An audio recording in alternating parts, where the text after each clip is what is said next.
kami dari komunitas studi dan pemelihara kreasi Nusantara, atau kami beri nama INCREASE, Indonesian Creation Study and Relief, saat ini mengikuti Muhammadiyah Fair, Muktamar Fair di Solo. Kami di bazar nomor 355. Saat ini kami memamerkan keris, tombak, dan pusaka-pusaka Nusantara yang dimiliki oleh warga Muhammadiyah.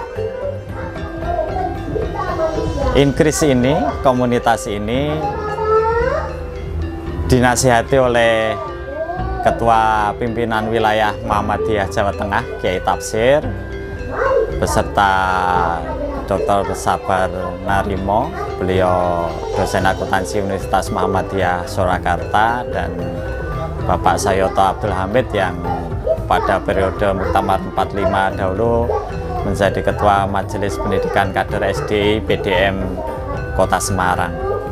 Kami bersama rekan-rekan warga Muhammadiyah yang mempunyai perhatian dan pemeliharaan terhadap benda-benda yang dianggap pusaka atau tosanaji, dengan misi dilindungi dari sisi budaya, dari sisi seni, dengan menjauhkan dari penyakit TBC yang khas di istilah Muhammadiyah, yaitu tahayul, bid'ah, dan khurafat.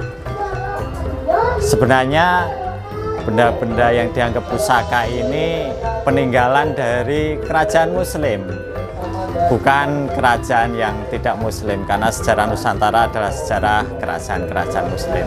Sehingga sangat wajar jika kita warga Muhammadiyah turut memelihara, turut memperhatikan warisan budaya ini, karena keris juga sudah mendapatkan sertifikasi dari UNESCO sebagai salah satu warisan dunia dari benda kriya.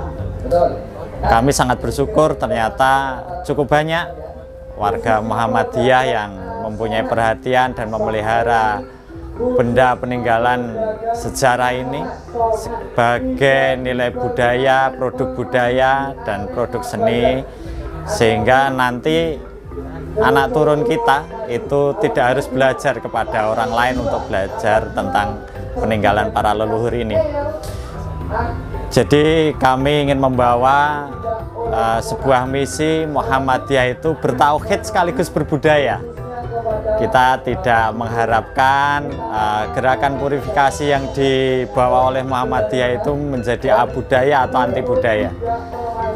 Ini gerakan yang beriring dan sesuai dengan rekomendasi Muktamar ke-47 dahulu di Makassar, ya. Memang kita harus punya dakwah budaya supaya Islam ini bisa diterima di seluruh lapisan, bisa sesuai dengan perkembangan kemanusiaan dan tidak anti kelompok-kelompok yang lain. Silakan hadir ke stand kami, kita berdiskusi bersama tentang budaya-budaya, terutama peninggalan kerajaan-kerajaan Muslim. Semoga bermanfaat dan semoga misi kami desakralisasi bagaimana pusaka yang dianggap mitos itu adalah sesuatu yang logos, yang logis, pantas dinikmati, pantas dibawa sebagai sarana dakwah bagi Muhammadiyah.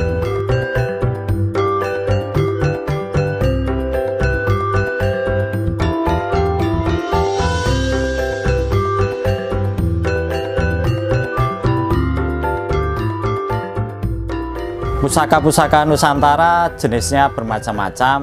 Di sini kami juga display, memang mayoritas berupa keris, tapi keris pun juga dari berbagai kerajaan. Ada yang dari Jawa, ada yang dari Jawa sebelah barat, Jawa sebelah timur, ada yang dari luar Jawa juga. Benda-benda khas dari luar Jawa pun kita hadirkan di sini. Ada batik umpamanya yang khas Sulawesi, kemudian kalau keris anak arang dari Palembang, anak alang, juga Kudi dari Pasundan gitu, atau Pajajaran, ada juga Kudi yang Banyumasan gitu. Semua hampir di kerajaan-kerajaan Muslim di Nusantara itu mempunyai pusaka-pusaka atau tosan aji itu. Itu sebenarnya apa? Itu sebenarnya kalau di Jawa istilahnya ageman. Jadi fungsi sesungguhnya itu keris ini bukanlah untuk alat perang. Kita tahu salah satunya tokoh Muhammadiyah yang menjadi pemimpin perang gerilya, Jenderal Sudirman, Jenderal Besar Sudirman, yang sangat Muhammadiyah gitu.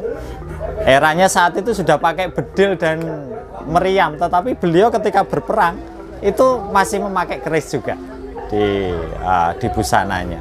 Jadi itu ageman, atau istilah orang Jawa itu sebagai piandel. Piandel itu sifat kandel. Jadi orang-orang Jawa itu selalu suka hal yang simbolik gitu. Kenapa suka simbol? Karena tidak semua itu cukup dinarasikan. Maka simbol-simbol itu penting untuk menampung makna-makna yang dalam, yang tidak perlu menguras banyak deskripsi untuk menjelaskannya. Nah, salah satunya adalah benda pusaka ini. Apa sih piandel? Sifat kandel. Jadi terutama bagi lelaki gitu, pada zaman saat itu rata-rata mempunyai keris gitu, karena lelaki apalagi yang terjun di medan dakwah gitu, di dunia kerja, dia butuh adanya spotting system sebagai alat bantu supaya kita itu tidak merasa tidak punya apa-apa. Ya sama sebenarnya sekarang, era sekarang, orang nggak punya HP pasti merasa coto dalam tanda kutip, merasa ada yang kurang dalam hidupnya. Orang sekarang nggak punya rekening pasti ada yang kurang dalam hidupnya. Nah sama, orang dahulu nggak punya pusaka itu rasanya ada yang kurang dalam hidupnya. Nah cuman kalau HP, kemudian kendaraan, kemudian ATM itu adalah fungsi-fungsi zahir. Kalau orang dulu itu sangat mengolah fungsi-fungsi batin. Nah, fungsi-fungsi batin yang bernilai budaya, yang bernilai seni, itu diisi dengan simbol-simbol berupa keris dan pusaka-pusaka yang lainnya. Sehingga empu-empu dahulu itu sangat menyesuaikan karakter pemilik dari keris. Jadi dulu itu sifatnya pesan ya. Kalau untuk petani itu nanti kerisnya jenis ini, kalau untuk pejabat jenisnya begini, pemimpin seperti ini, wakil pemimpin seperti ini, semua sudah ada pakemnya masing-masing. Dan yang menyenangkan, empu-empu dahulu itu dalam membuat coding itu konsisten, sehingga orang awam pun mudah memahaminya. Jadi coding dalam pusaka itu ada dua jenis, yang satu dapur, yang dua pamor. Dapur itu bentuknya, pamor itu tampilan warna kontras dalam bilah pusaka yang biasanya berwarna putih. Nah itu ada maknanya masing-masing, sehingga kita ngerti, oh ini keris buat ini keris buat ini. Jadi pusaka itu bukan barang kelenek, bukan barang mistis, dia digunakan sebagai bahan sandangan, sebagai spotting system bagi manusia Nusantara pada zamannya, dan tentunya itu berlaku langgeng bagi siapapun yang masih menghayatinya.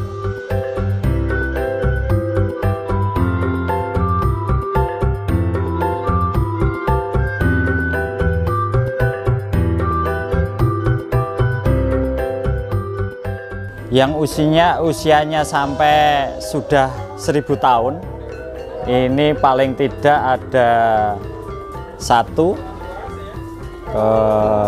kemudian dua, ada dua kayaknya. Jadi ini istilahnya jalak budo, era kabudan lah istilahnya. Jadi era-era sebelum kerajaan-kerajaan lama. Terus ini anak alang itu dari Sumatera, ini juga lebih dari 10 abad, jadi lebih dari 1000 tahun. Di pameran Inkris di Muktamar Expo, di Muktamar Bazar, ada dua pusaka dari Ketua Umum Pimpinan Wilayah Muhammadiyah Jawa Tengah, Kiai Tafsir. Yang satu keris Jalak Sangutumpeng, Tangguh Mataram. Yang satu keris Sengkelat, Lo 13, ini tangguhnya juga Mataram. Dua keris ini pusaka beliau dari Kiai Tafsir, dan pameran ini atas inisiasi dan atas dawuh langsung dari Ketua PWM Jawa Tengah.